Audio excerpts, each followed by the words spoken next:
Dear listeners, I'm back. It's been a while. I was on hiatus, an unplanned hiatus. As many of you know, if you've been reading my newsletter, my mom passed away in May, and I decided to take a break from the podcast. I needed to take a break from something, and so I just decided to not do anything with the podcast for a couple months so that I could, pull the pieces back together after that inevitable but yet horrible event. So here we are. I'm back though. I'm refreshed. Took a long vacation in July. Something else I wrote about in the newsletter. And I'm back with another great conversation. Today's with Willard Sunderland, my colleague, my great friend.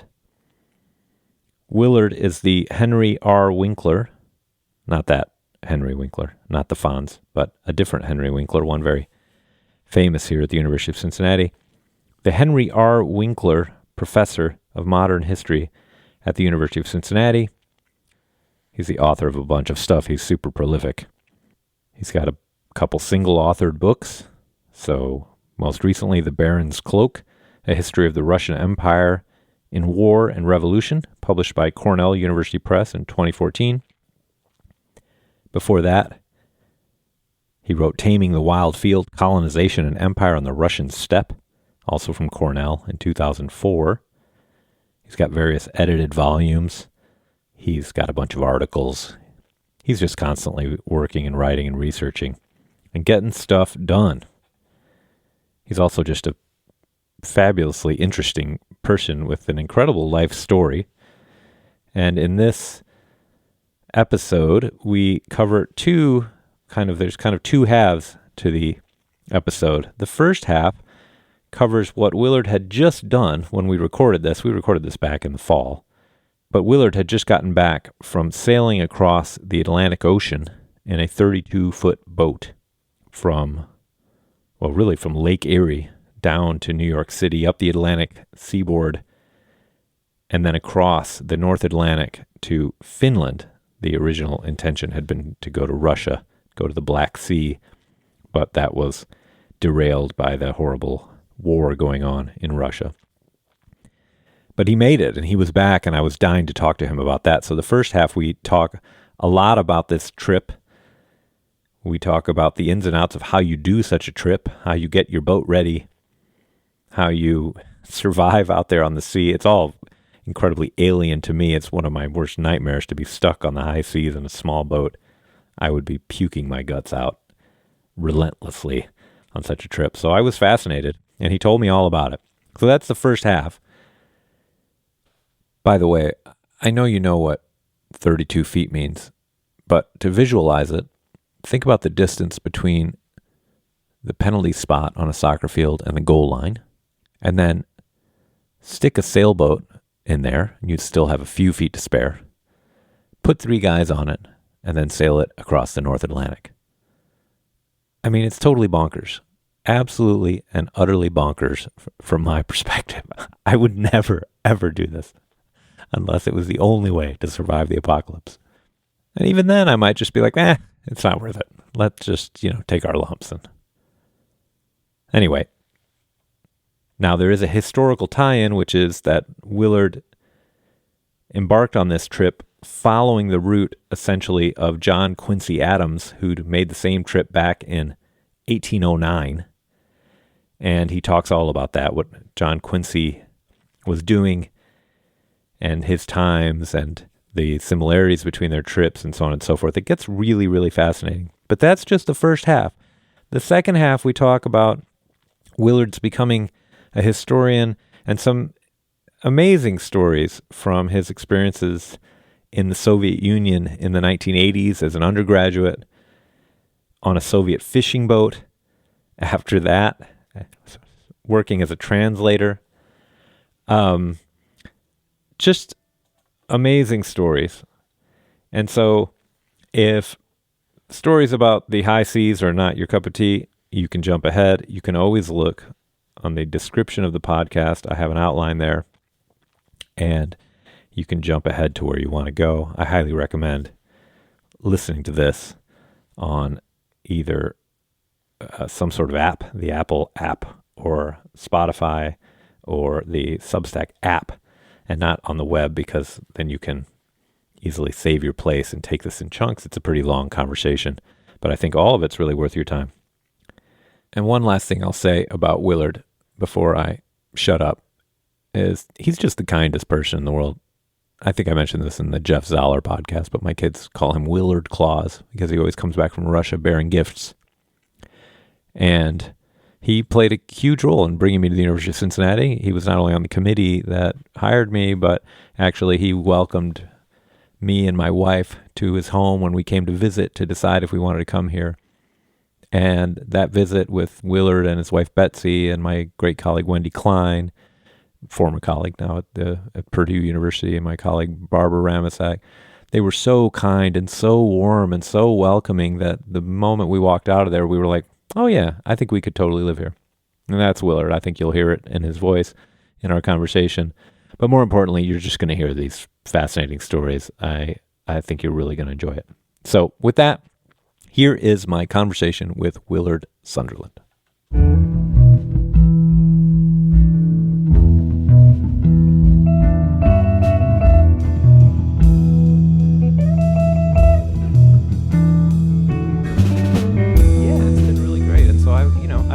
So that's what I'm doing, and that's the idea of this. And and you just got back, and I'm dying to talk to you anyway about your trip.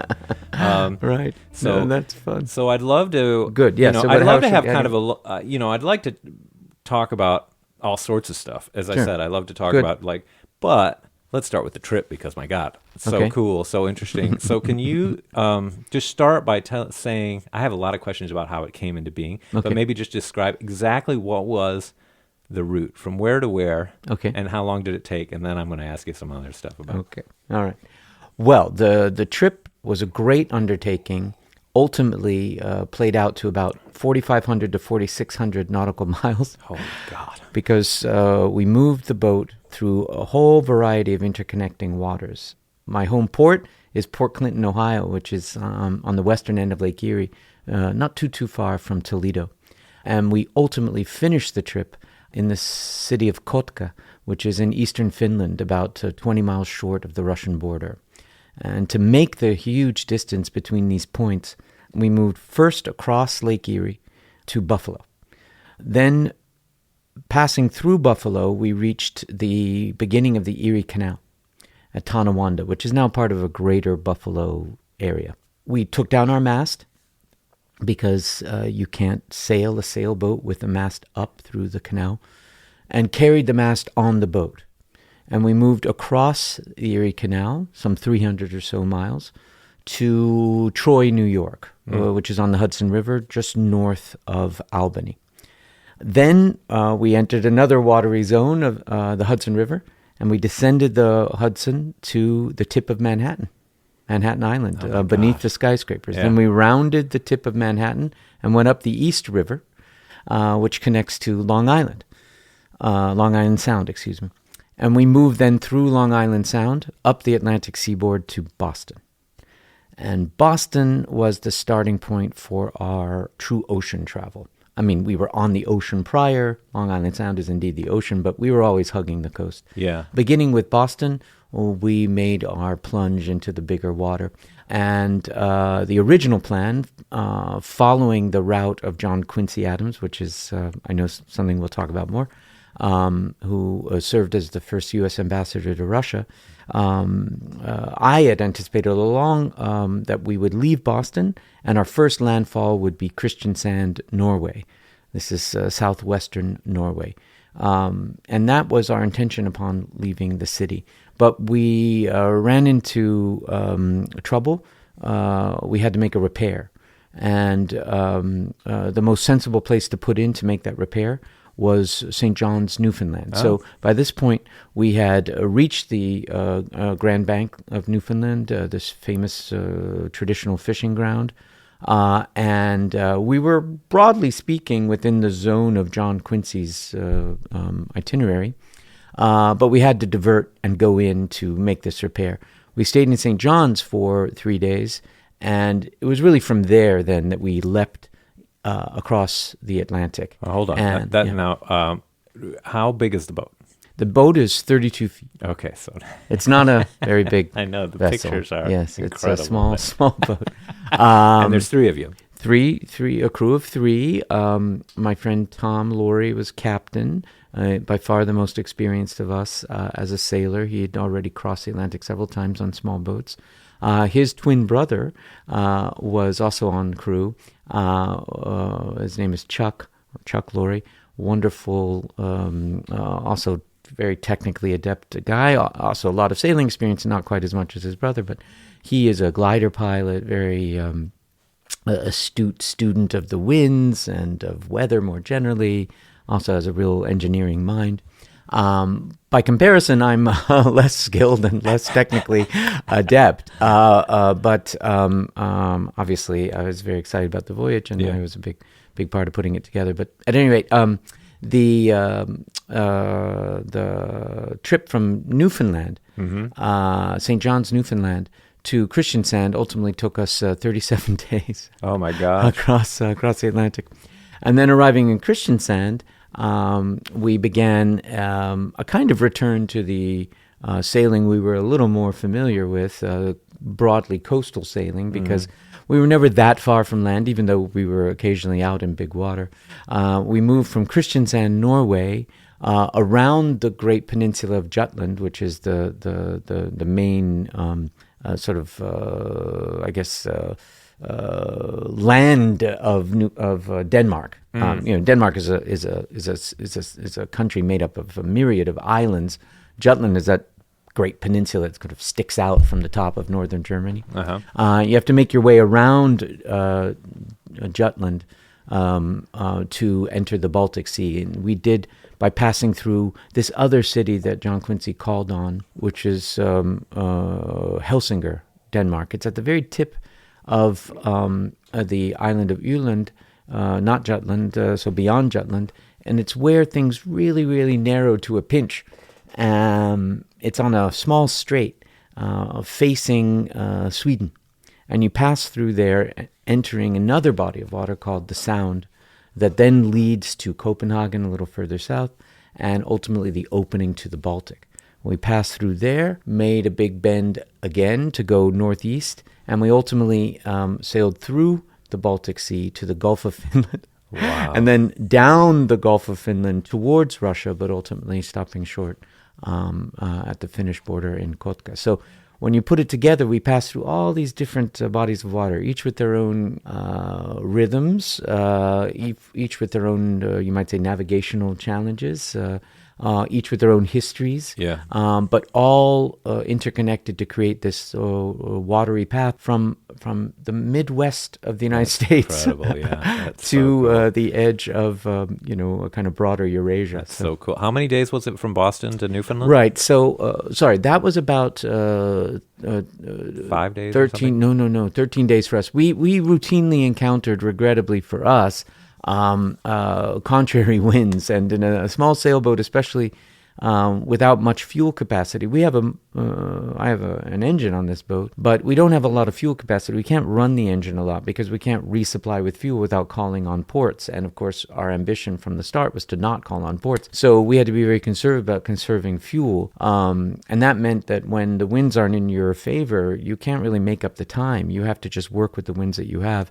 And it involves what sailors call tacking, which means moving occasionally off your desired route, or what we came to refer to as our rum line, trying to make some kind of progress in the direction that you want to go. So what this might mean is if in a given course we need to proceed broadly to the northeast, which was ultimately what we did, for days upon days in the Atlantic, if you can't move east, you have to think, well, can we move a little bit north? Right.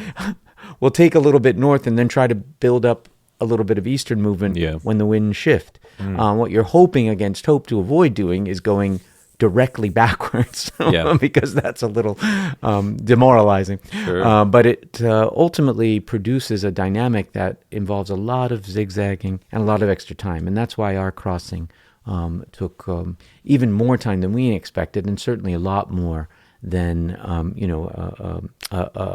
say a cargo vessel or a passenger vessel of a certain size with a lot of fuel capacity, they can make these crossings at a much higher speed and get over in much less time. How? Oh my gosh! So when I think of you out there, I think of like the World War II, battle at sea sort of images of these boats in these giant North Atlantic waters. Yeah. Like, how did you? So you're obviously keeping an eye on the weather all the time. Mm. What happens if a really gnarly storm is coming in, or is it that it's in August? It's unlikely that such a gnarly storm is going to come in. So, well, the fact is, you can't get away from the weather. The weather is, as Tom, our captain, would say, the only show in town, Yeah. And it is indeed a constant preoccupation. You know that the rhythms are such that you're going to run into, kind of unfolding weather patterns. The North Atlantic is a very consistent, structure of high and low pressure zones. And depending on where you fall within this unfolding structure, as you're trying to catch what sailors and historians even refer to as the prevailing westerlies, these winds that tend to, in their majority, blow from the west to the east, moving sailing vessels, progressively along, creating, this great circular route or this great triangular trade that we remember Right. from Sure. school books. Yeah. If you're departing from the northern latitudes, really, let's say, roughly speaking, Philadelphia and up to say St. John's, you can hope to catch these winds. You've got to arc out to the northeast to catch them, but you can hope to benefit from them. Well, they still move through these alternating high and low zones, and that can bring relatively fair, but also relatively intense weather. We were sailing within a broadly favorable window for better weather, clearer weather, but we still encountered what we might call as sort of landlubbers, storms. Formerly, they would probably be designated as gales or near gales. So we're talking about prevailing winds around 30 to 35 miles an hour, and waves that might run from 8, 9, 10 feet to 13, 14 feet. I don't believe that we really experienced waves higher than that. And we didn't experience winds that were consistently any higher than 35 miles an hour. But 35 miles an hour is a lot. Yeah. And so what you do is you just prepare the ship to endure these pressures as best you can, and the crew too. The crew is by far the most valuable part of the ship, not just because we don't want to lose anybody, but because our good health and our good mental sharpness is critical to the survival of the enterprise and ourselves and yourselves. So you have to make sure you're well fed, you're well rested. The sails are trimmed, the boat's secured as best as possible, and that you're navigating sensibly. In other words, that you position the boat to take the waves and the wind as best it can. And ideally, of course, going in the right direction. That's the other thing. So what happens if if something shows up on the radar that's going to be a real problem? You just got to ride it out. Well, right. You can't. There are various strategies that experienced sailors can use to make the most of really, really difficult and even dangerous weather. We didn't have to resort to practices that might involve. And these are somewhat technical, and I don't necessarily need to describe them. But you can you can drag lines in the water or sea anchors to try and slow the boat down or position it in a way that it's rightly pointed towards the wind and the waves. We didn't have to resort to those techniques, in part because we were always generally favorably positioned. What was really stressful at first was really our open questions about how well the boat could withstand the pressure, because we hadn't sailed in these waters before. We'd never taken this sailboat into the open ocean. So part of the mystery was how well we had done our work to make sure that the boat, based on her fundamentally positive blue water design, was actually outfitted by us to do as well as possible in those circumstances. And thankfully, she did really well. I mean, she took a beating. I mean, it's very noisy out there. It's very chaotic in some regards. Yeah. You know, it's a little boat. Everything's bouncing around. There are huge explosions as waves are hitting or almost hitting. There's the whistling of the wind. Occasionally, the boat is rocked by these.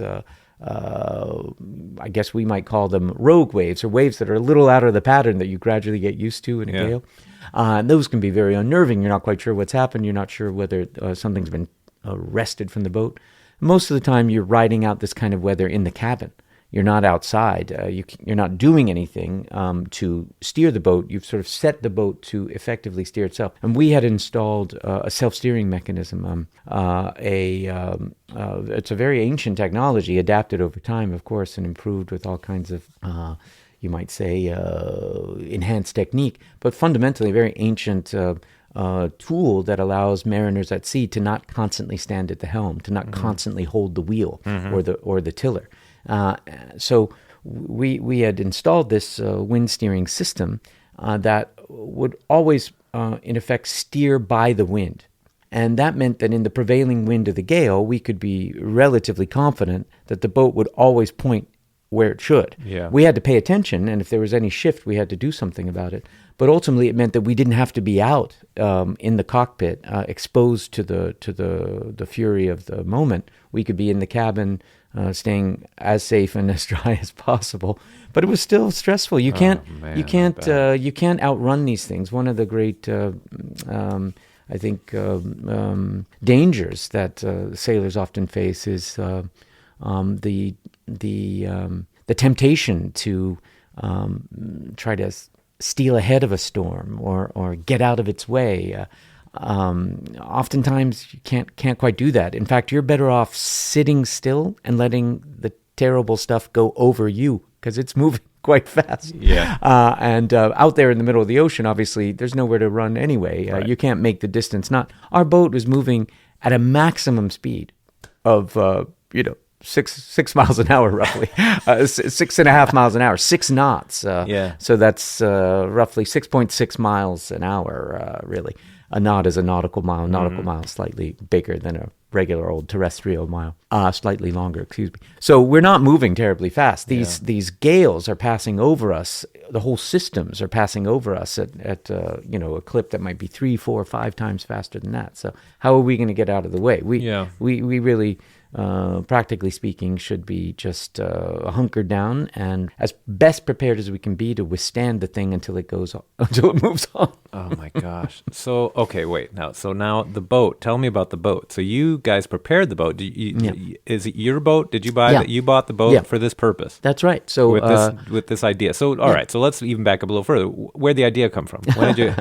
Well, I'd always been excited about sailing, and sailboats had been a part of my growing up, in as much as my grandparents on my father's side were sailors, or they enjoyed sailing. My family on both sides actually has a long history of naval service. My grandfathers, great-grandfathers, all connected to the Navy or the Army too. Your father too, right? My father was a naval officer. So there are always boats around, and we were sort of one way or the other intersecting with the boating world. Although my immediate family, I didn't grow up with boats on hand. It was my grandparents, but they exposed me to a little bit of sailing as a teenager. I was excited by it. Plus, their stories inspired me, because when I was a boy, when I was 10 years old, my grandparents, having built a boat in their backyard in Annapolis, Maryland, actually sailed the Atlantic with 2 young men that they took on as crew. In other words, a crew of 4, but a boat just this size, 32 and a half feet. Oh, that's they terrific. sailed from Annapolis to England, where we were living at the time, because my father was a naval officer and he was posted in England.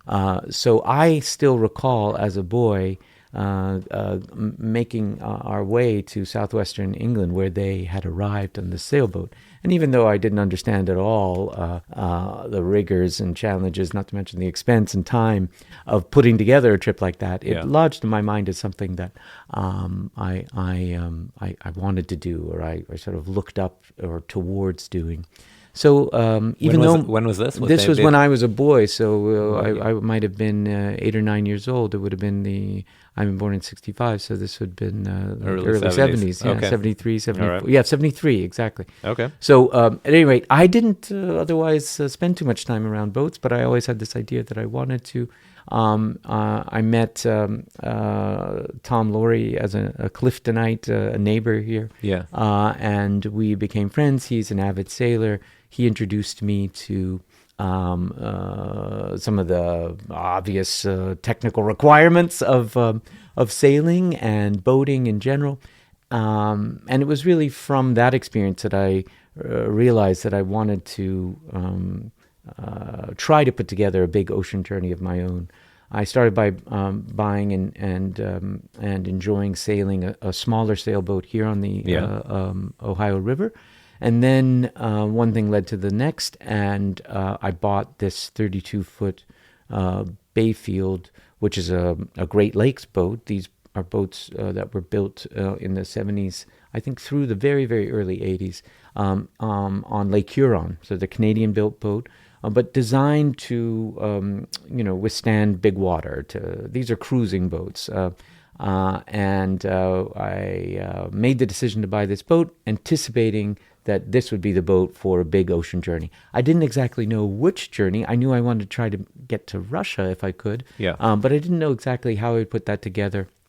That unfolded over a series of sort of twists and turns. But really, if you put the whole timeline together, I purchased this boat 7 years ago. And for the 7 years leading up to the trip, one way or the other, we were working on fortifying the ship. I mean, outfitting it. I bought it as a used boat. It was built in 76, so it's only a little younger than I am. And it had seen some ups and downs in its life before reaching me. And we, Tom and I together, did immense work to transform the boat into the kind of machine that could get out there and make this crossing. Like what kind of stuff did you, I mean, that you don't have to get too technical, but like, are you reinforcing the structure of the boat, or is it that you're adding the technology that you already talked about? Like what kind of stuff were you doing? Yeah, so the boat's design is fundamentally sound, ready-made for our purpose. It's designed as a blue water boat, a boat with what sailors or naval architects would call a full keel, which is to say this great heavy base to the boat that runs the length of the boat. And that creates a kind of stability that is very useful for the kind of sailing that we were anticipating doing. If I would describe the boat in colloquial terms, I'd say it's sort of short and stubby, kind of short and squat. It's tough and maybe a little bit thick. It's not a racing boat. This boat is not designed to go quickly. It's designed to go slowly but steadily. And the work that we did was basically related to enhancing the various systems of the boat, not really redesigning it in any way, because the fundamental design of the boat suited our purposes. So we added the self-steering system, the wind-based self-steering system that I talked about. Also, an automatic pilot that would allow us to use the engine. We took out the old engine and replaced it with a more powerful engine, and one that we knew we could depend on because it was brand new. But that required completely rebuilding the engine compartment, because this new engine had to fit into, in effect, what had to be a redesigned space. We tried in different ways to simplify the boat, because we wanted to reduce the likelihood that things would go wrong and we would be at a disadvantage in fixing them. So we did a lot of work to remove plumbing. I bought an eco toilet, for example, kind of compost toilet, refashioned the galley, took out the propane stove, put it in an alcohol stove, very dependable, perfect for our purposes, and much simpler.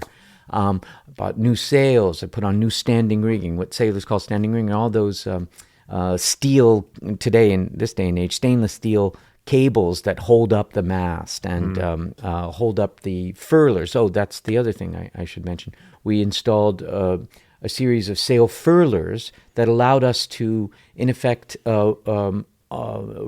deploy the sails from the cockpit, from the most protected part of the boat, not from the deck. We didn't have to go out onto the front deck of the boat in what might be very difficult weather to change sails. We could do everything from the cockpit, and that was something that we ultimately came to. Well, we knew from the start that it would be a huge advantage. Of course, it played out that way too in the practice. So we put in a new engine, new self-steering, new sails, new standing rigging.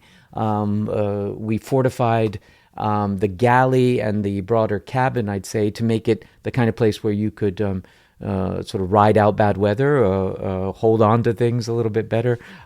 We for example, installed lee cloths, which are something people might not know much about or think about. But obviously, when you're out on a little boat like this, you're subjected to a lot of motion. Often, when the wind's on one side of the boat heels. In other words, it turns, it leans over, sometimes quite a lot to one side.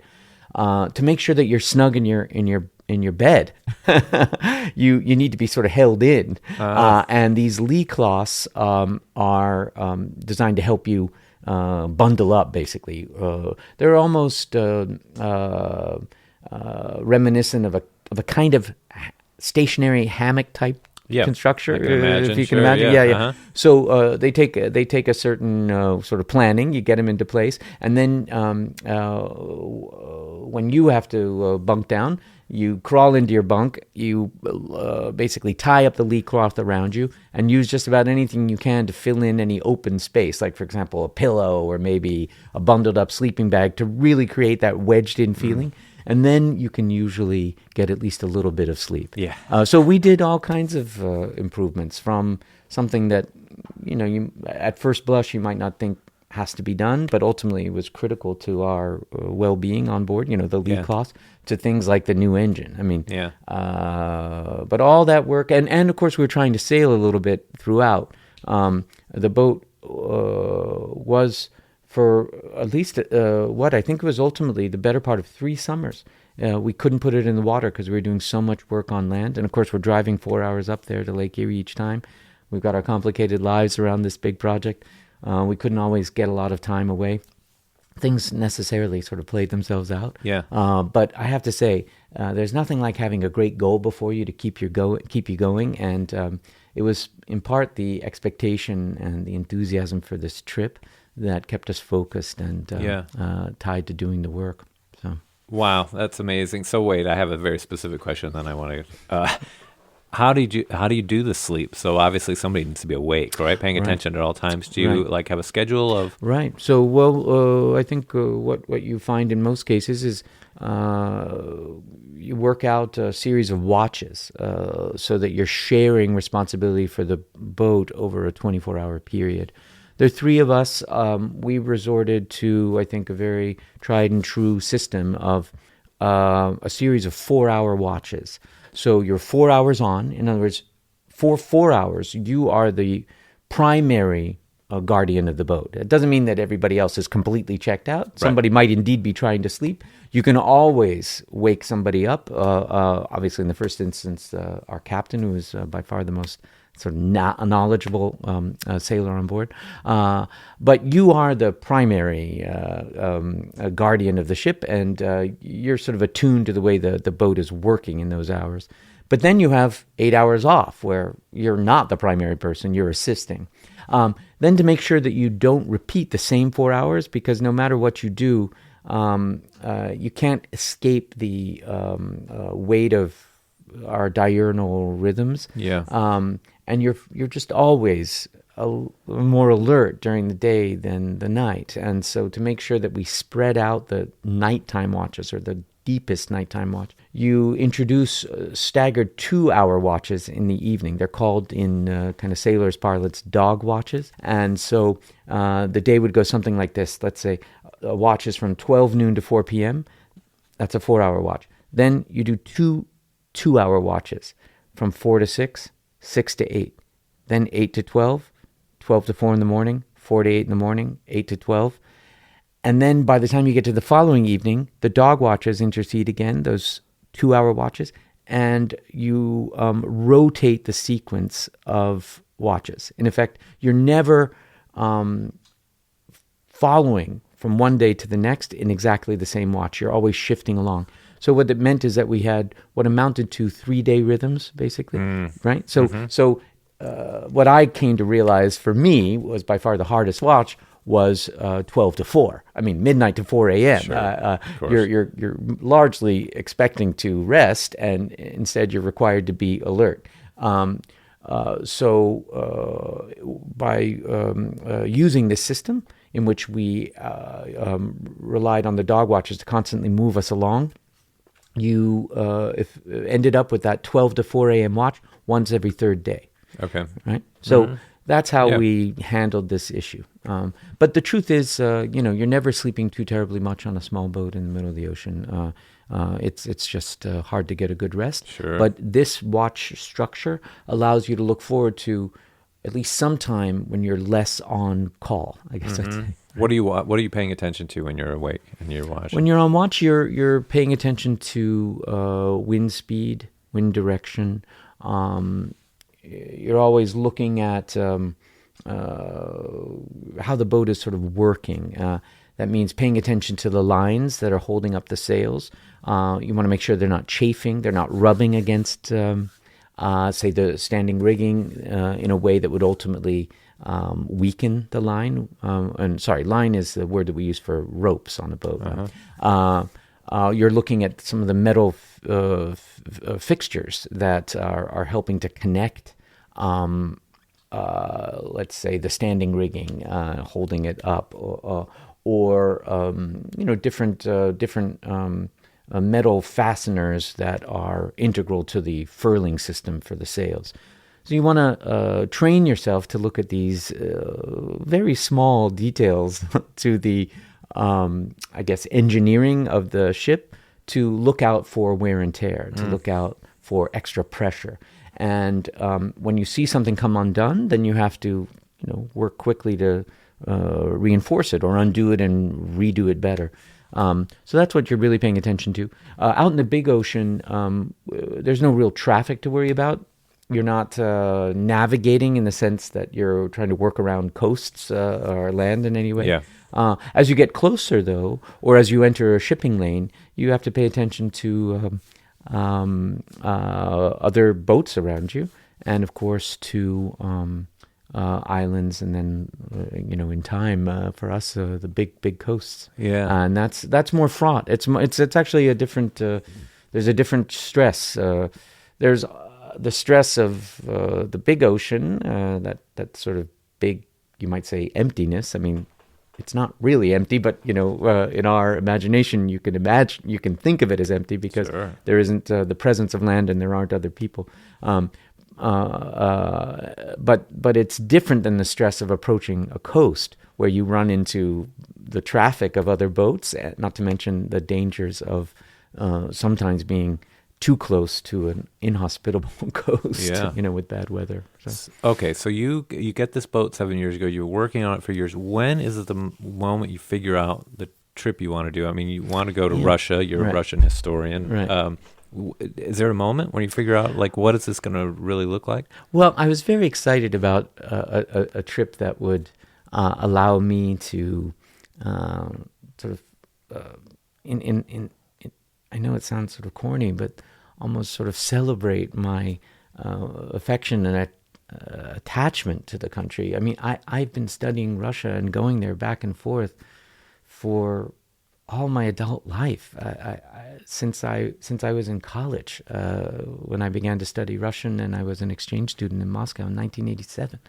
So some of my oldest friends are from Russia or the broader Soviet Union, and my connection to the Russian history is much more than an academic attachment. It's or a habit. It's really a central part of my life, and so I thought of the trip as its own way of sort of stating this in physical terms and getting there in this challenging but ultimately very fulfilling way. Spending time in St. Petersburg. I always imagine sailing to St. Petersburg. That's the obvious port to reach from our side of things. And I have many friends in St. Petersburg. I know the city well. I've lived there countless times for long summers and longer still. So that was part of my ambition, I guess I'd say. I didn't actually discover the route or the, you might say, intellectual academic line that I wanted to follow until a little later in the process. I had this ambition I've been describing to you, a kind of personal undertaking that I wanted to follow. But I knew that it would be especially satisfying to connect it to some sort of historical question because I love doing that kind of thing. That's my work.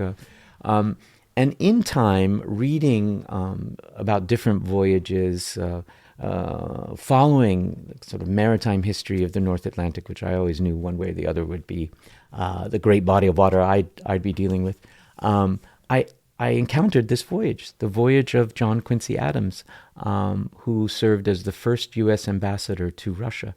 He departed from Boston in August 1809, and 80 days later, he arrived in St. Petersburg late October 1809.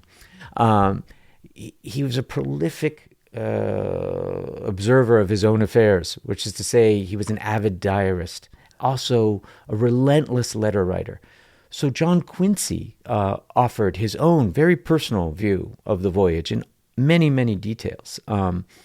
But then because he himself was, even at that time, recognized as a formidable figure of U.S. politics, and in this particular instance, really one of the most accomplished and dependable American diplomats, there were many people commenting on him, even as the voyage was unfolding.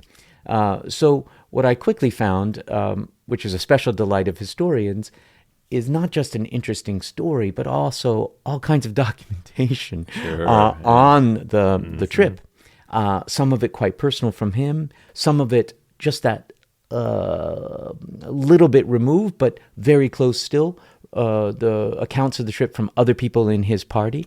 Then materials relating to the ship itself, to the broader world of American maritime connections to Russia in this period. Obviously, my work as a Russian historian meant that prior to this period, I knew an awful lot about the Russian side of things. I mean, I just sort of stumbled into it for it being my professional preoccupation.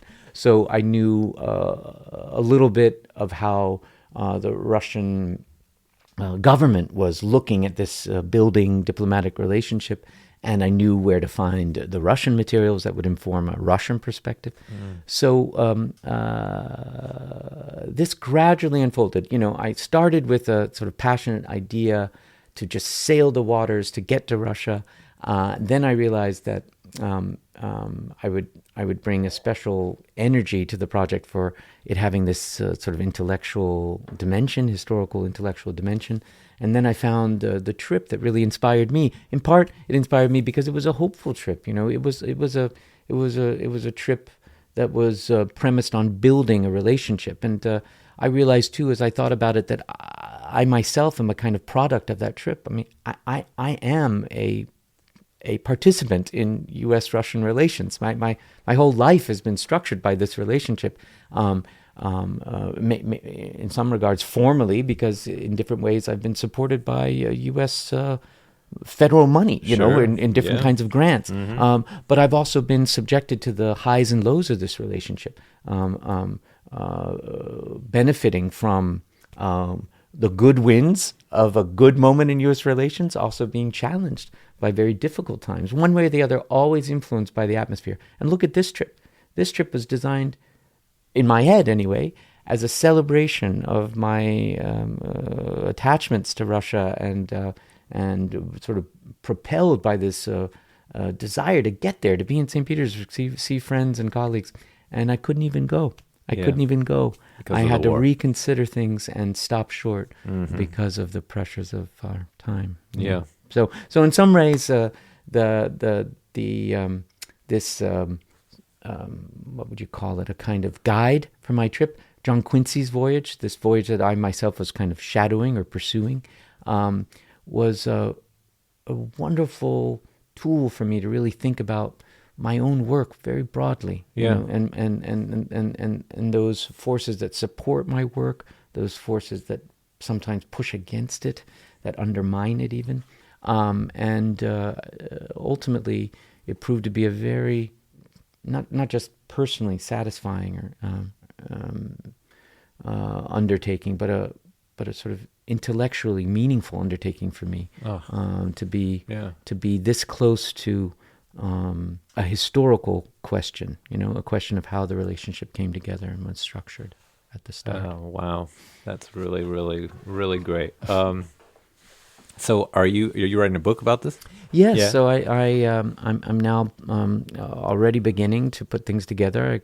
I use the trip to really think out and let the experience guide me to a plan. What I'd like to do is, I guess, a little bit of what you're doing with your podcast and your newsletter, which is to move away from what might be considered a kind of chalky, specialized forum for historical knowledge to a more accessible writing, one that would combine both my experience, my historical topic, and my sort of sense of, I guess, the U.S. Russian relationship today. But I'd like to make John Quincy's voyage the centerpiece of the tale. And as I was saying earlier, it's richly documented. There's a lot to talk about in reconstituting his voyage and making it a kind of bolder, more meaningful thing than it's usually relayed to be. Because overwhelmingly, historians don't look at the sea voyages. They're drawn to the departures and the arrivals. The sea voyage is dead time at sea. But that's a terrible slighting of how the voyage works and how distance works and how the intervening experiences of movement work to set up the arrivals and the broader relationships that are built from the process of leaving and arriving.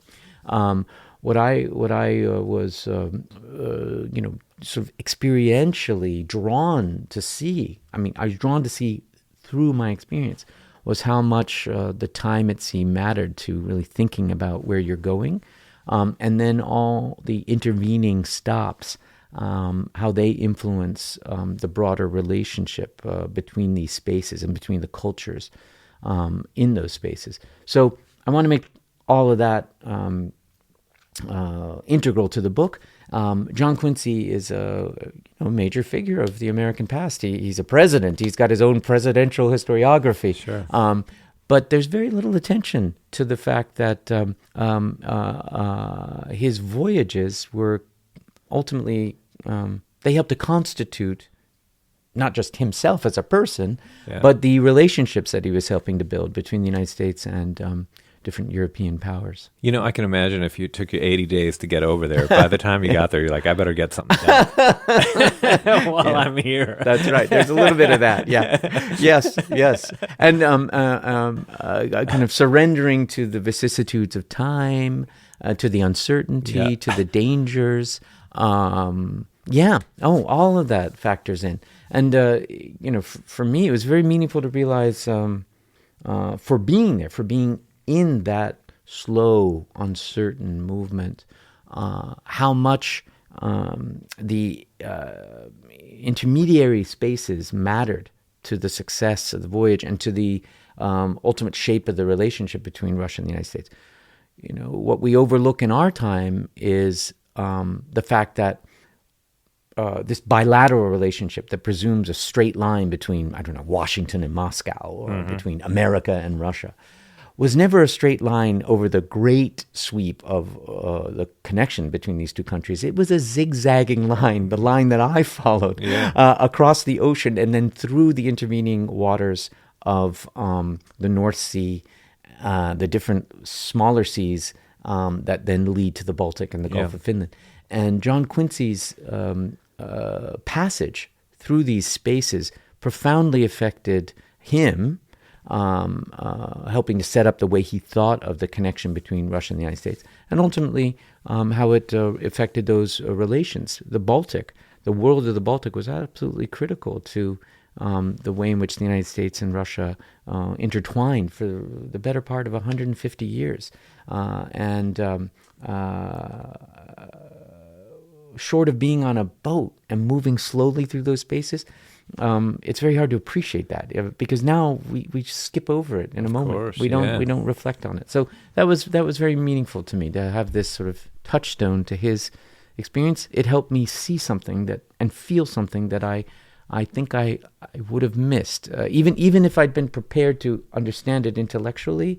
If I'd conditioned my thought to see it, there was something extra that I gained from actually living it. Absolutely.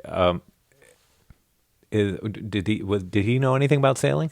No, John Quincy was always a passenger. Although in his comments, even from his first voyage as a boy, he ultimately made 4 round trips across the Atlantic. So he was a very well-traveled man for his time. Yeah. I mean, not as well-traveled as sailors, but as far as landlubbers go, I would describe him as very well-traveled for a man of the late 18th and early 19th century. And in all of those accounts, you detect a kind of interest in the world around him, the world of sailors, the world of the ship, the world of the ocean weather.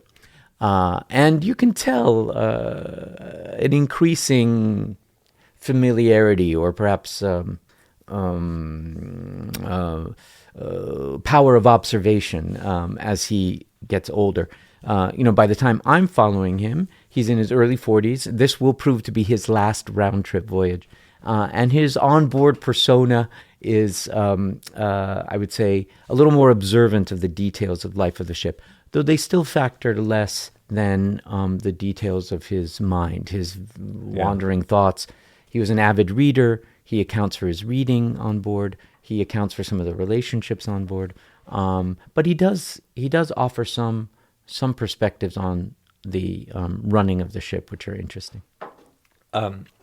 Did you keep, I presume you kept your own diary. Are you going to, while you were on the voyage, are you going to incorporate any of that into the, I mean, 'cause I can imagine it would be so fascinating to talk about his trip, and then you'd kind of jump back to your trip, the sort of interaction of the past and the exactly. present. One of the challenges in writing a book like this is to find your voice and to find the right balance between this history you want to account for and also your experience, which is, in this case, critical to a certain kind of understanding of that past experience. So I'm just starting to write now. I'm not entirely sure how it will play out, but yes, I would like to draw on my experience. I think in this case, I want to make my own, perhaps occasionally explicit, but at least implicit argument that the historical imagination works in mysterious ways, and many of us will find it in a very distinct and personal shape in our lives. For me, it's always been buoyed. It's always been enlivened by somehow being connected to the spaces that I'm trying to account for. So in a lot of the earlier work that I did, I also insisted on, for myself, traveling to the spaces that I was writing about.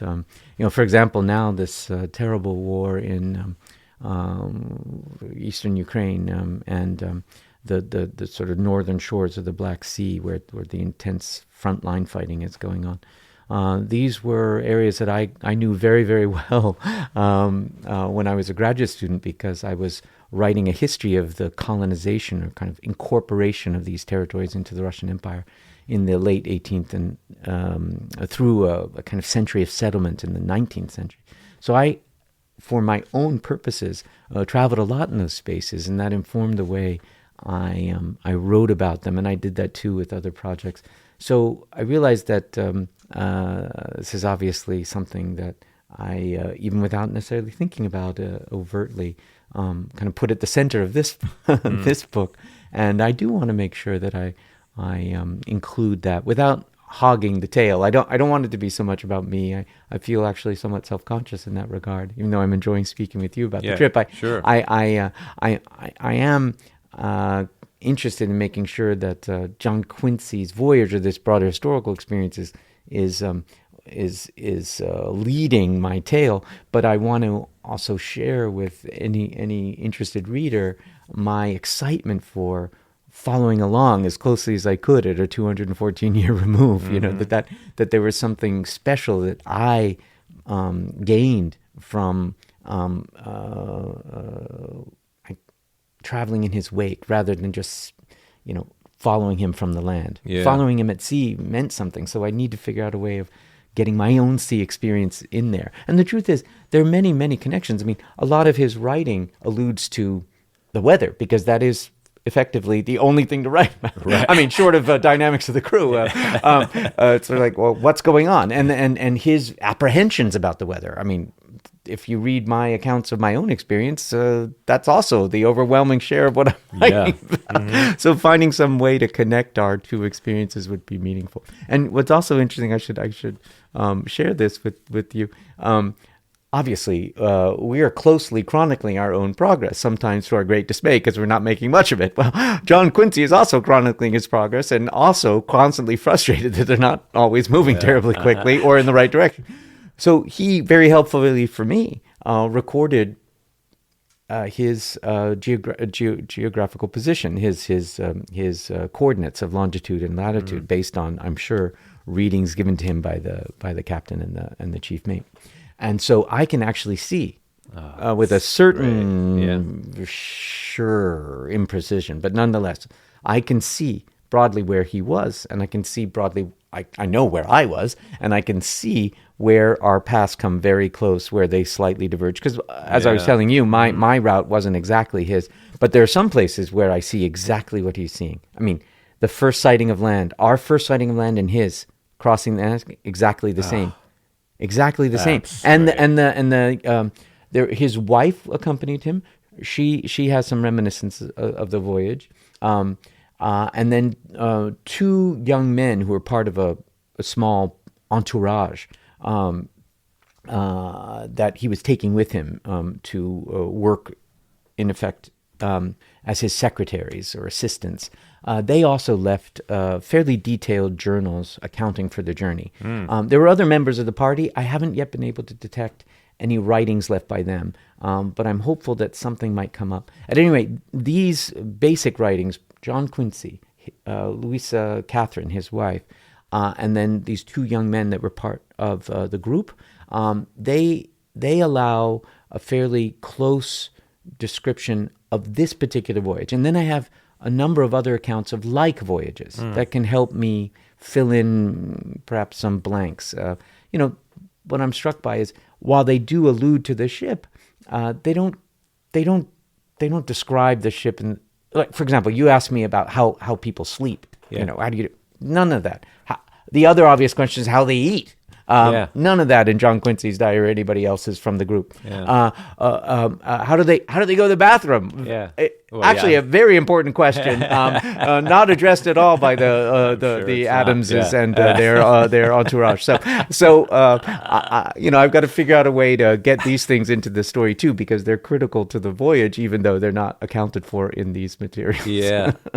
So wait. So where was it that you first see land? And tell me what that felt like. I mean, especially, were you aware at that moment that this is right where John Quincy was? Tell me about that. So our arc across the ocean started off exactly in step, but then diverted, in part because we didn't have the same weather that he did, and then ultimately because we had a problem arise that we had to address, and the best way to address it was by going in. So we diverted and called on St. John's, Newfoundland. And that meant that we were positioned ultimately a little farther northeast than he was for making the big turn into the broader ocean. But we intersected southeast of Newfoundland in this broad region known as the Grand Bank, these ancestral fishing ground, right? of the Atlantic cod. So I was able to chart a kind of closeness to him getting up to Newfoundland, even as we diverted to call on St. John's, which he obviously didn't do. But then crossing the ocean, we were at a certain remove from his route because he was arcing northeast like us, but he was arcing northeast from a more southerly point.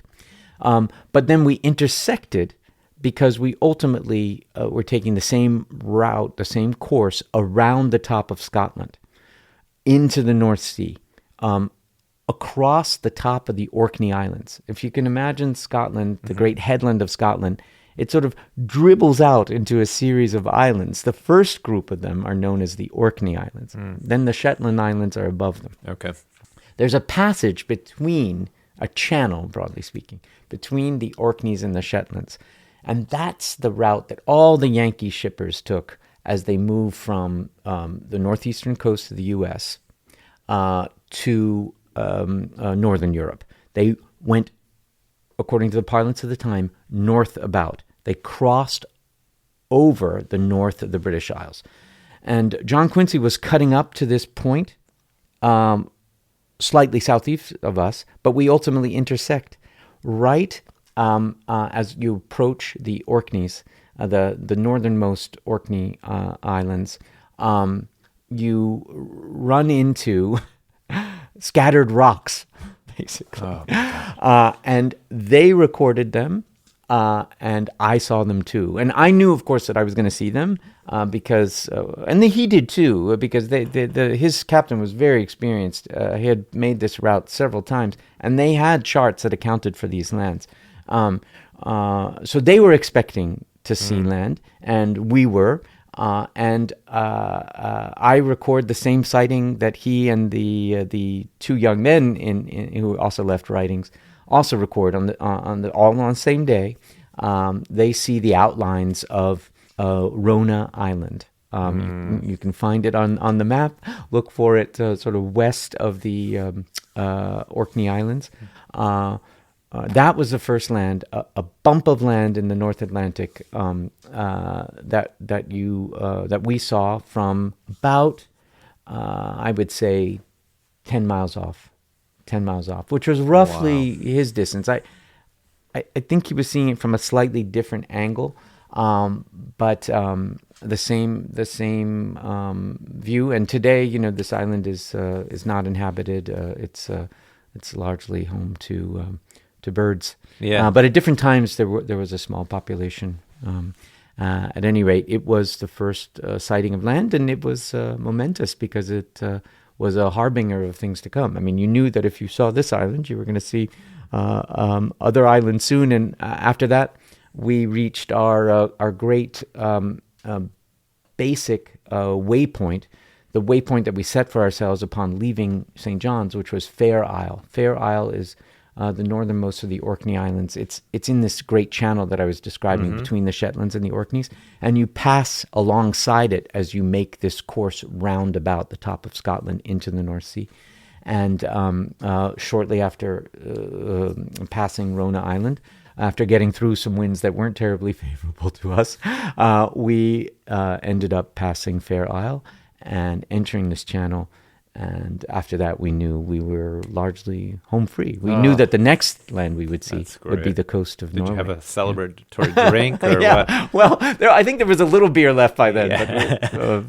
But I definitely had some champagne ready for our arrival. Yes. Oh, that's great. Were your the other sailors, were they interested very much in this sort of stuff? Or yes, we enjoyed actually harking back to the accounts of John Quincy's voyage. I had all these things on my computer. In fact, in my quest to try to relive all the ups and downs of the experience, I even took along John Quincy's reading material, which is to say PDFs of what he read, the very editions, or best as I can reconstitute, the very editions that he read loaded as PDFs on my Kindle. So I was reading, Plutarch and Psalms and various other sort of exegeses of religious texts, all these things that influenced him and occupied his mind, as well as a couple books on Russia that he took along. Very interesting. At any rate, I had those things loaded up. I would occasionally share with my crewmates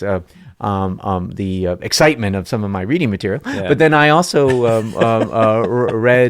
shared with them the accounts of the voyage, because they were immediately meaningful to us. They were looking around and seeing what we were seeing: the same seabirds, the same swells. John Quincy was talking about the same uncertainty of where they are, where they're going, or how quickly they might get there, or whether they'll get there. Right. So that was very meaningful. And then as we entered that second part of the trip, where we reached Europe, in effect, John Quincy was caught up in an incredibly intense political moment, and he was obviously a political actor. He was traveling as an official representative of the U.S. So his account of the tensions of the Napoleonic Wars in the Baltic at the time were very interesting for us. We were there at a time of equally important tension between various European states and obviously Russia. We were traveling as completely ordinary citizens, so we're not caught up in the high politics that affected John Quincy's trip. But it's still very meaningful to think about the intensity of that moment for him, and a comparable but different intensity in our moment today. So that too was of interest as I sort of shared an account of John Quincy's passage. It made us think about what we were seeing. Yeah. Yeah. So you were talking about your deep connection to Russia. And one thing I've always noticed about your approach to doing history is that you go to Russia all the time. Yeah. And, one thing is going and being in the archives and that sort of thing. I get the sense, though, that for you it's broader than that. It's like, and I don't know, I'm curious about this. How do you think about that? Do you feel like you need to do that to make sure to keep this connection so that you can do your work well? Or how do you think about that? Because I have to say, when I think about going, now I grew up going to Mexico, with my family and that sort of thing. I always think about Mexico as like an archive digging trip more than anything else. What is, how do you think about it? So why do you travel so often to Russia? That's interesting. Well, I think I've always associated my inspiration for pursuing these intellectual questions that are a part of our work, sort of digging into questions about the past. I've always sought inspiration from the experience of being there. And I recall discovering when I was in graduate school, by sharing stories with my fellow students and friends about how they ended up doing what we were doing, studying history in a graduate school, in most cases studying Russia from one angle or another, or some part of the broader Soviet Union. And for many of my friends and fellow students, they were inspired by an intellectual question, something that they stumbled into in a book, or maybe they were excited about Russian literature, or some sort of broader passion that they felt for a connection to Russian culture. In some cases, there was some sort of animus, like there was something that they didn't like, that they wanted to understand. Yeah. What I realized is, as we had those conversations, I found myself intrigued, because I lived there for a time, and I came back with all kinds of questions about what I just experienced for having lived there. Right. And the intellectual questions followed a kind of life experience. They didn't precede it. I mean, I began studying the language out of I think a fairly undeveloped curiosity in the Soviet Union as our enemy in the Cold War, which was obviously a powerful, influential factor for me as I entered college in the early 1980s. But I got very excited about studying Russian when I realized that if I kept at it, I could potentially study there for a semester as an exchange student. And when that came to pass, I returned from that experience with all these questions about what I'd been through, what I'd seen. And it seemed like history more than anything else, more than literature, more than politics, more than the study of economics, that history was the best terrain for my inquiry. Because if I could figure out where all this came from in the past, I would have a better sense of what was unfolding in the present. It was really a kind of basic searching for some sort of explanation for my own experience, lived experience. And I think that has stayed with me all along. I do, well, of course, over time, I develop all kinds of, as we all do, connections with real people. Yeah. I've held the babies of my friends, and these babies are now, young adults going out and around in the world. So I've had a whole life of connection to friends and families there. So that creates its own sort of rhythm of back and forth and catching up and keeping up. But I am excited about constantly kind of enlivening or maintaining the vitality of what I know of Russia today by traveling there, by being engaged with Russians and others who live there. I think it is an important part of the way I see myself doing better as an academic thinker. There's sort of a mystery in there, and it's not required. I don't know if it's required. It's just, for me, it's personally fulfilling, and it does seem to bring me a certain energy for my work. Absolutely. So yes, I've always sought that, and I was used to traveling a lot as a kid, or rather living in different places, because my father was in the Navy, and we always moved around. Yeah. So some of it sort of came a little bit naturally. And this is one of the sadnesses of this moment. I have not been there for a long time. First because of COVID, and then because of the war. I feel that lack in my life. I mean, I realize that I would take a lot of, I think, productive energy from a kind of constant coming and going. And I had for a period, different academic appointments in Russia too, that were complementary to my work here in Cincinnati. And that also helped to maintain this kind of live connection. So I guess that's the way it works for me. For me, it is a kind of meaningful personal part of my life. Yeah. Not in other words, it's not just get to the archive. Sure. Yeah. Absolutely. Yeah. So that first trip, was that, I think you said earlier, 1987? Yeah. Is that right? Was this part of, you talked before about how there are these moments of, cooling and warming of relations. Yeah. Was this like a Glasnost sort of? Oh, yes.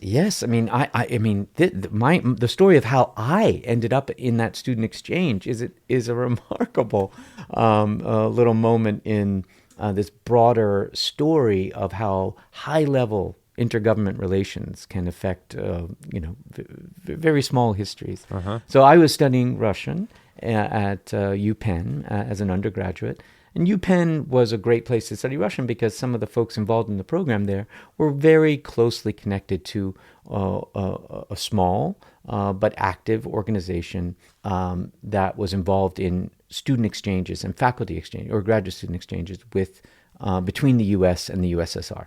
It was then known as the American Council of Teachers of Russian.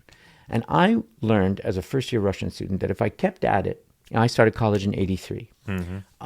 If I kept at it, there would be a possibility to participate in a semester-long exchange that would take me to Moscow for an intensive course in Russian. I think it was imagined at that time as a third-year student or perhaps a fourth-year student. I don't know. Anyway, I took a year off from college after my first year because I was restless and I had my own searchings.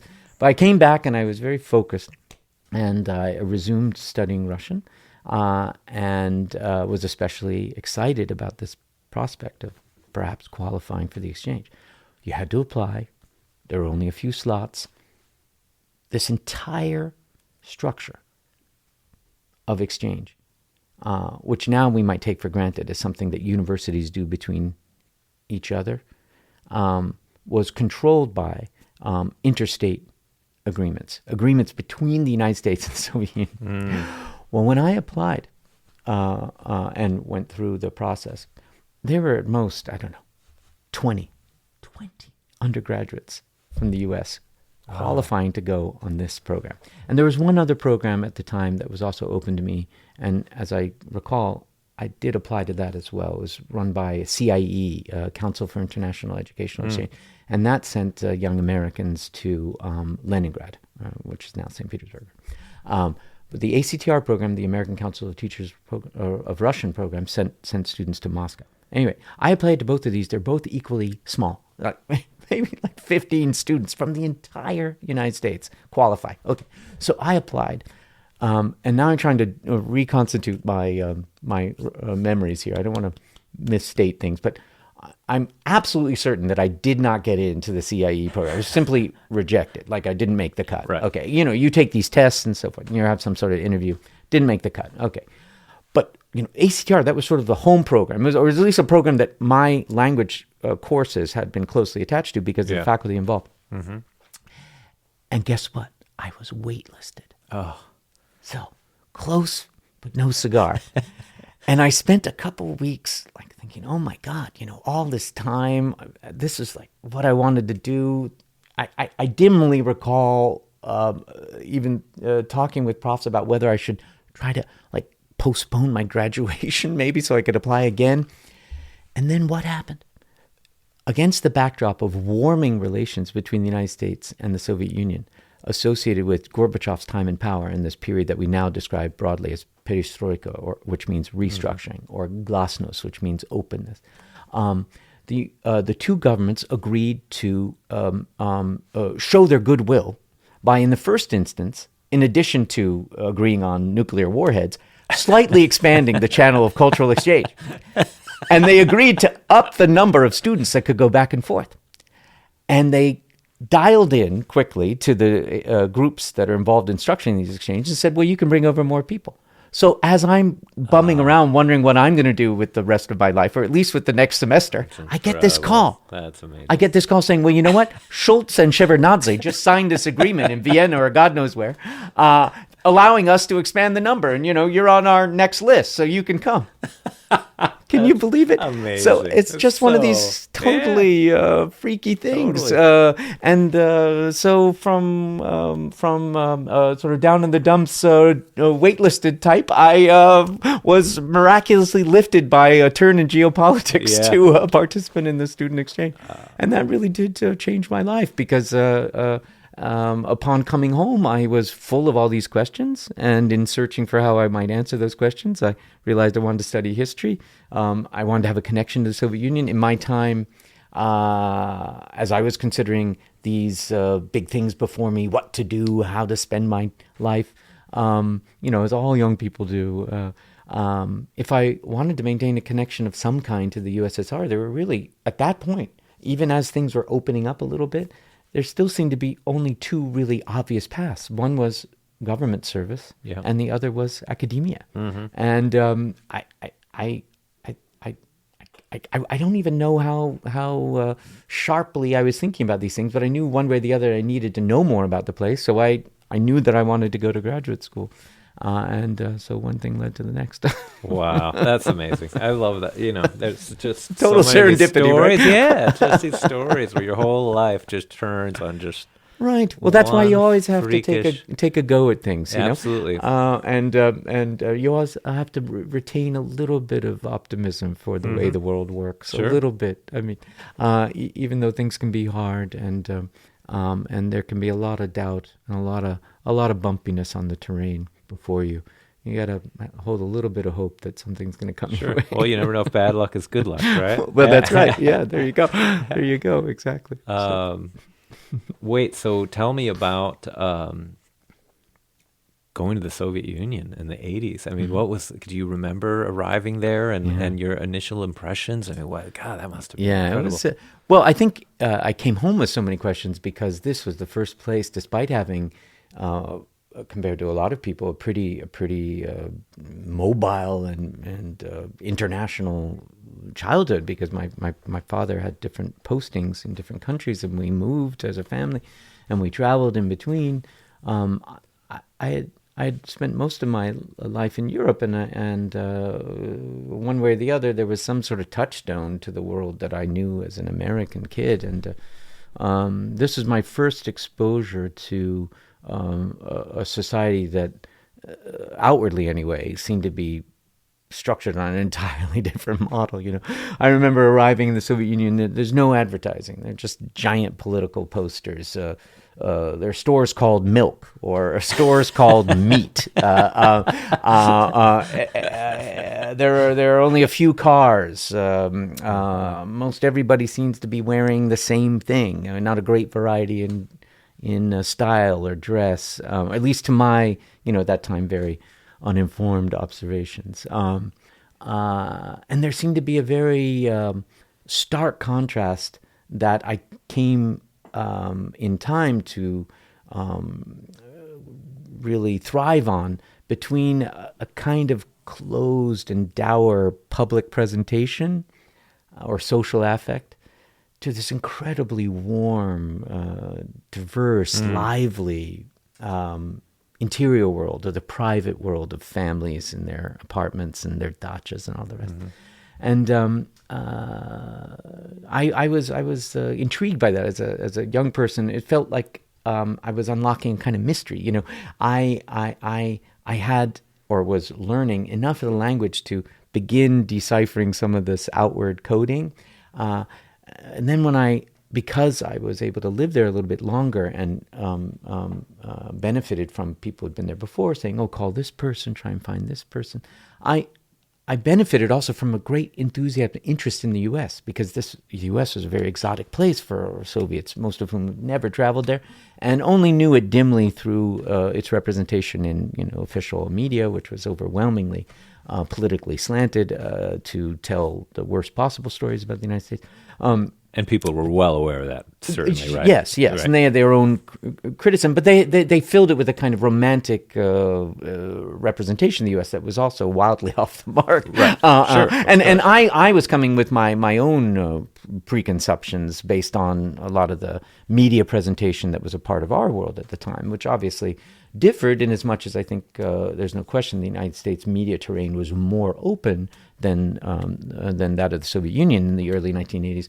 But the U.S. was still profoundly shaped by a largely myopic and quite channeled Cold War vision of the USSR and the Soviets more generally, full of all kinds of gross simplifications. So I was sort of, as a young person, trying to figure these things out. And I had just enough language to begin to make my own discoveries. And of course, I had just enough time to kind of get past the first sort of outward presentation to look a little bit of what was behind that window front, and that was amazing. That was just so exciting to meet people in their homes, to try to understand what they were telling me, to enjoy their excitement about me. I now can recall some of the vanities maybe of being a younger person, realizing, wow, they really think I'm interesting. People ask me, so what's Reagan like? Well, I have to say I don't know, but thanks for these guys.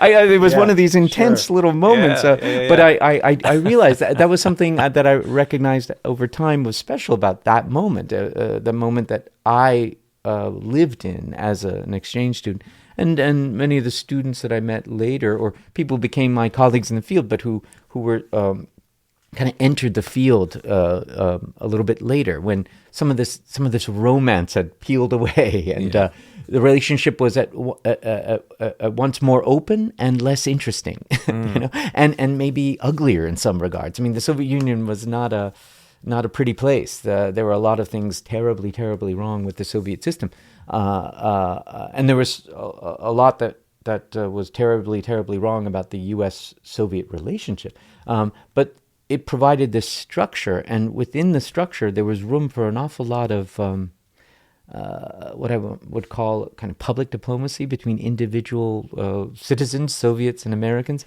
And there was a lot of goodwill in those exchanges, in part because they were imagined as being a kind of foil.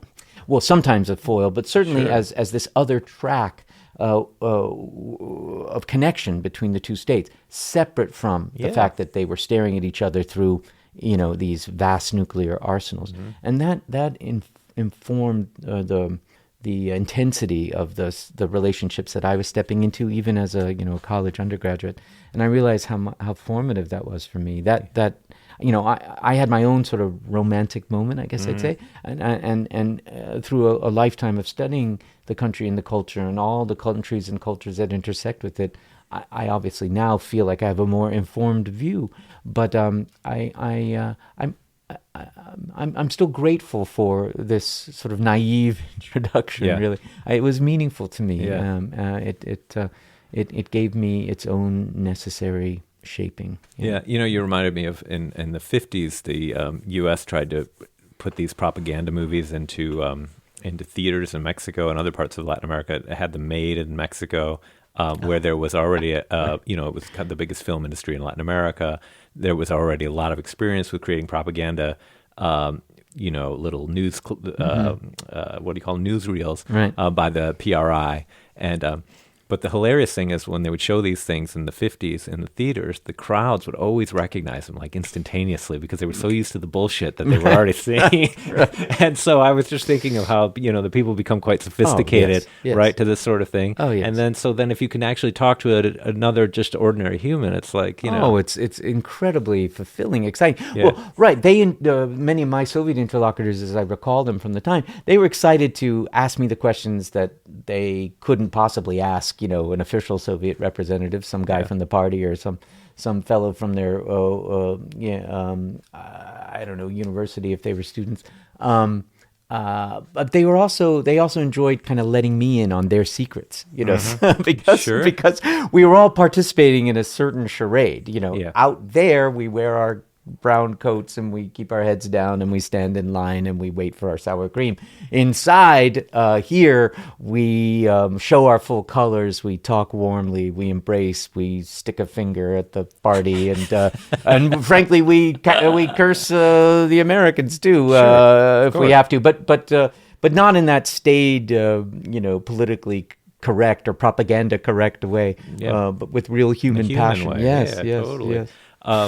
Where did you stay Well, when I was a student, I lived in a dorm for foreign students, attached to this institute for the instruction of Russian to foreign students. It was all quite how would I put it, structured to keep foreigners somewhat apart. Right. By the same token, the controls at that point were already breaking down. I was even then experiencing a very different introduction to the Soviet Union than any of my teachers, a generation or half generation removed from me. And then as my training and then career as an academic progressed, I entered a world that my forefathers and foremothers as teachers had never, ever seen, access to all kinds of material, the possibility of traveling far and wide across the country in all the spaces of the former USSR, most of them anyway. That also, going back to your question about how and whether or to what extent my experience of being there really motivated me, I realize now, recalling some of these experiences, just the fact that it was sort of coming open in my time, like in this time now, you can go to the Volga, you can travel to the far off Siberia, you can go to Vladivostok, you can go to all these cities that were once closed. There was some sort of extra excitement for the unpacking of a place that had been so sealed up in different ways. And I think that too fueled my excitement for this experience of being over there. Oh, absolutely. Yeah. So wait, this is in '87. Your junior year in college, probably, or something? Yeah, exactly. Okay, yeah. And then when do you start grad school? Is there a? So I started grad school in 1989. Okay. And I had one major formative experience in between. Short of or in addition to going to the Soviet Union. And I guess this connects to my most recent sailing trip too. I was really, for whatever reason, rather naive and maybe overly romantic young person, I had read all these sea stories, and I had this idea that I was going to get on a ship. I know this sounds just completely insane, but I read Jack London, and it's very stereotypical stuff, Joseph Conrad, and I had this idea that I'm going to go out there and just knock around a little bit on the ocean. I'm going to get on some kind of cargo ship. So after I graduated from college, I joined a couple friends who were making a bold foray to the south, to New Orleans. One of them had a job, and the other fellow was going along hoping to find something. And I figured, well, hold on, I'm going to go along too, and I'm going to get on a ship down there. So I traveled to New Orleans, and we set up shop in a group house there. I eventually made money by waiting tables and spent some time drifting into bars down near the port, buying beers for people. Hoping to talk to them about getting on a ship. It was one of the most ludicrous things you can imagine, or at least now as I reconstitute, it just seems, what was I doing? Yeah. At any rate, I finally had a kind of here's the reality sort of talk with a Norwegian guy at one of these bars who said, you are never getting on a ship. You don't know anything, plus we can't do that. We would never take you on board. It's over. In fact, interestingly, he told me at the time, this fellow whose name I've totally forgotten, I can only dimly see him in my memory, but he actually had a big influence on the course of events. He said, if you really want to do this, which is completely stupid, but if you really want to do it, you need to go to Veracruz. He told me. Oh, wow, really? He told me to go to Mexico. He said, there you probably get on a ship.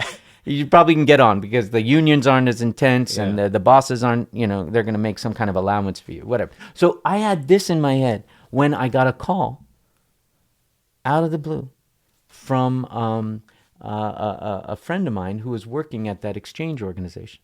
And they had just been called by an outfit in Seattle that was looking for people who might be interested in working with Soviet fishing ships. Oh, my God. And she said to herself, well, I don't know anybody who would be interested in that except maybe Willard. So she called me. Somehow she found our landline number in this group house in New Orleans, and she said, Willard, are you still trying to, is this whole thing like you're still trying to get on a ship? Because I just got this call from this guy who's involved in this joint venture between the U.S. and the USSR involving fishing ships that are coming from the USSR and fishing in American waters. And they need people who speak a little Russian to be on these ships to help out with the American side of things. And I said, oh, okay. I mean, I'm completely ignorant. Then this gentleman gets my number, calls me, set up an interview. He says, I've got to make sure you speak Russian. I was terribly intimidated. I'd been there a little bit, and I knew a little bit of Russian, but I considered my knowledge to be absolutely pathetic. And I was terrified of what this interview was going to consist of. He told me to get ready. He was going to call me back the next morning.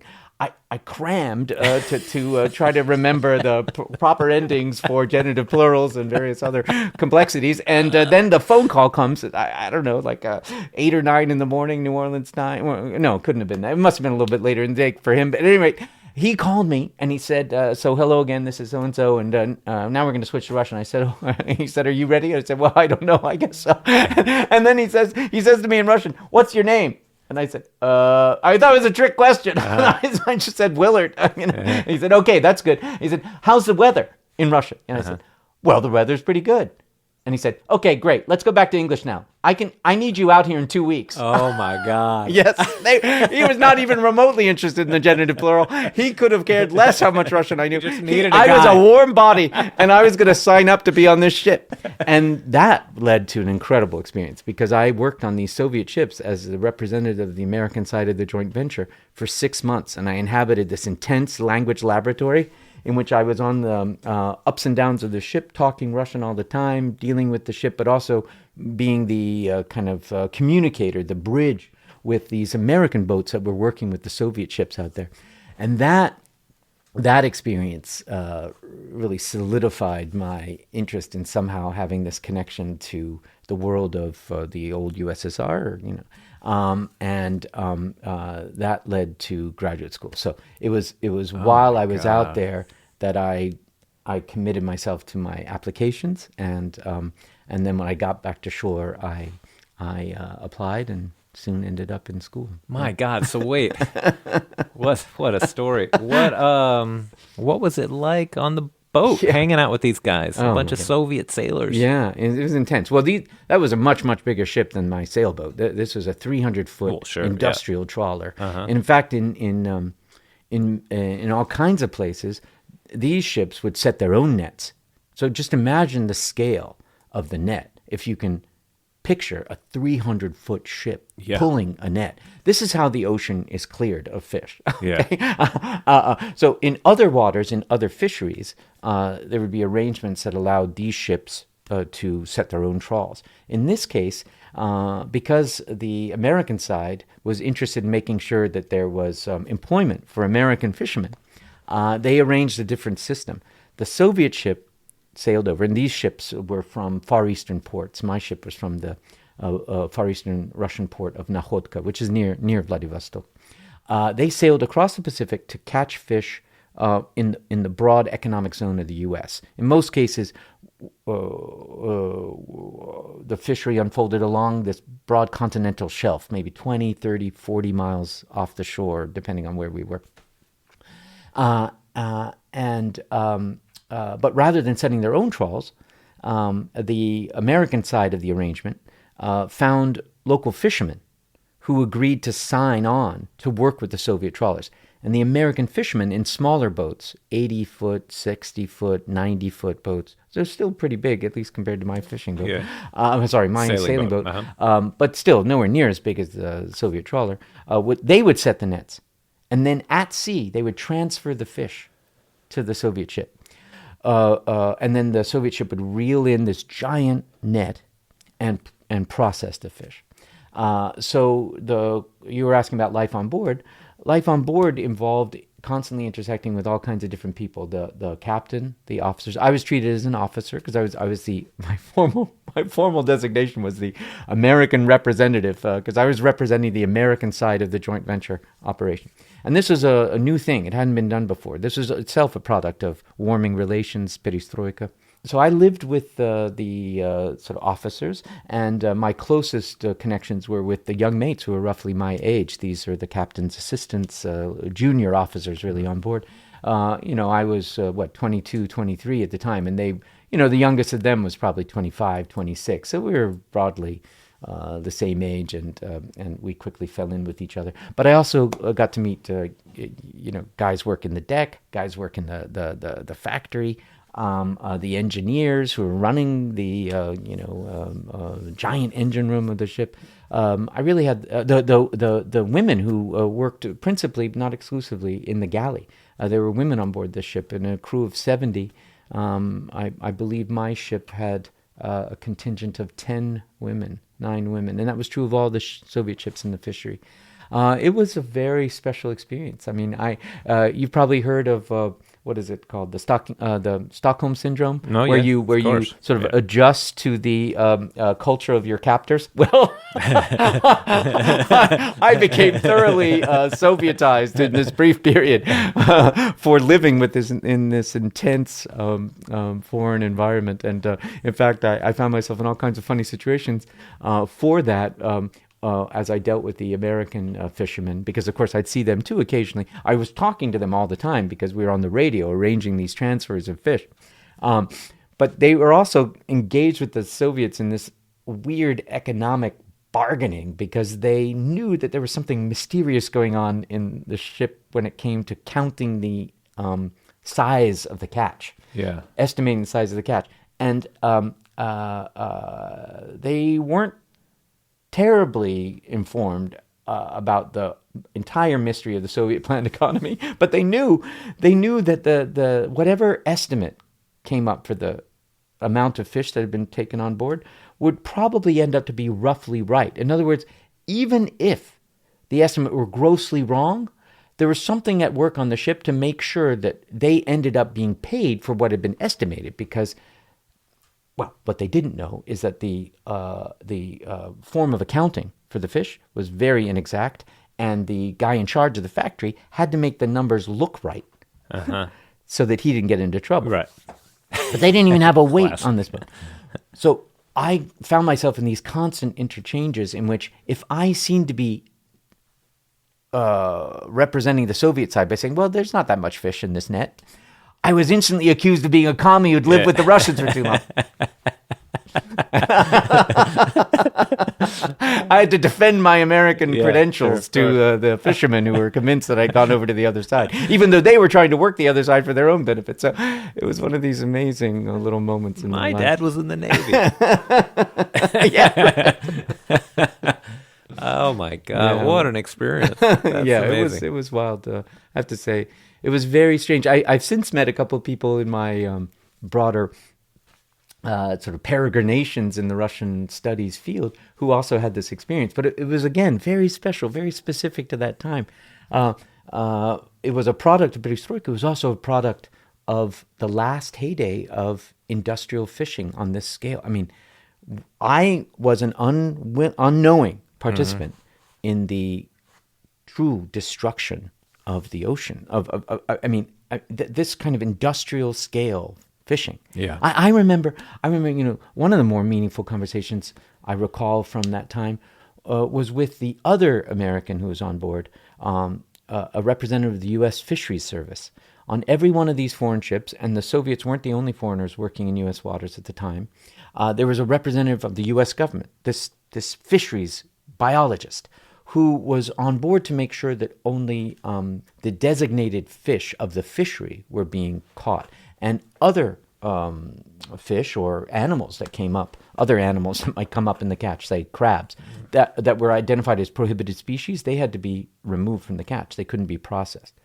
At any rate, this man, I would have been, 22?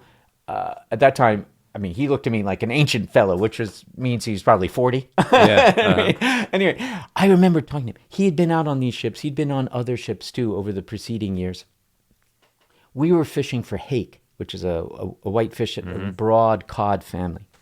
I was just reflecting on the fact that even our ship, our single ship, surrounded by 10, 12 other Soviet trawlers, in fisheries that included ships from Poland, ships from East Germany, a Japanese ship that was the subject of a certain amount of mystery for the Soviets, because it seemed to be a single ship catching as much fish as the entire Soviet.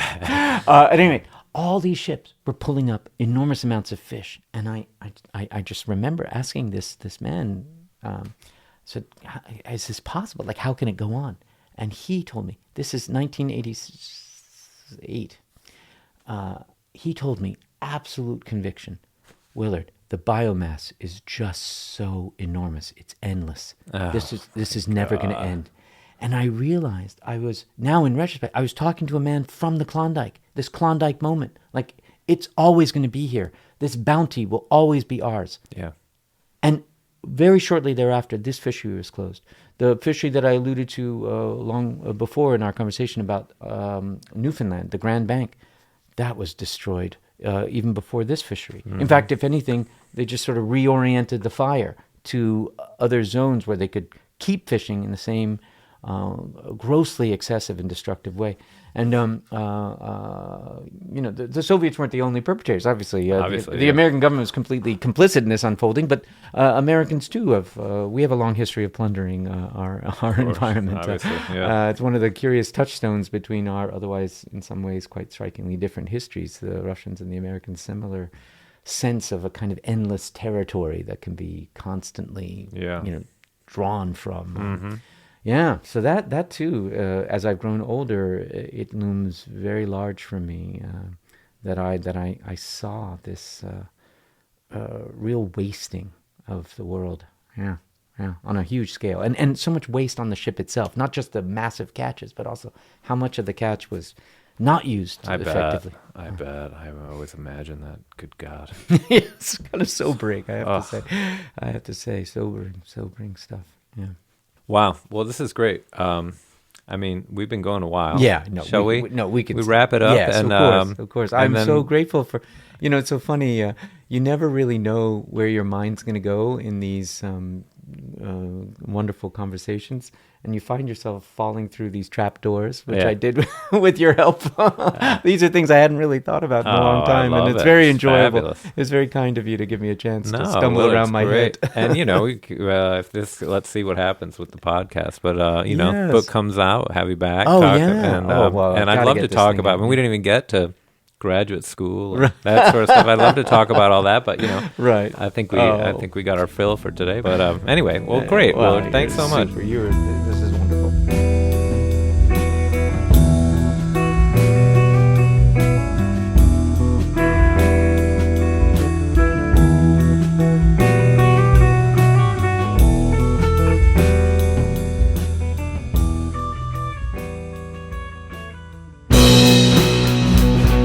All right. How was that? Pretty good, right? I wish we had stores around here with names like Milk and Meat. Wouldn't that be awesome? That'd be pretty good. Some great stories. Good stuff from Willard Sunderland. Thank you, Willard, for coming over. It was really great. Really delightful afternoon we spent together. Thank you for listening. This has been the History on Drugs podcast. Please make sure to like and subscribe, all that stuff. Check out my newsletter, link in the description. Newsletter sounds boring, but it's not very boring, I don't think. So check it out. And until next time, bye-bye.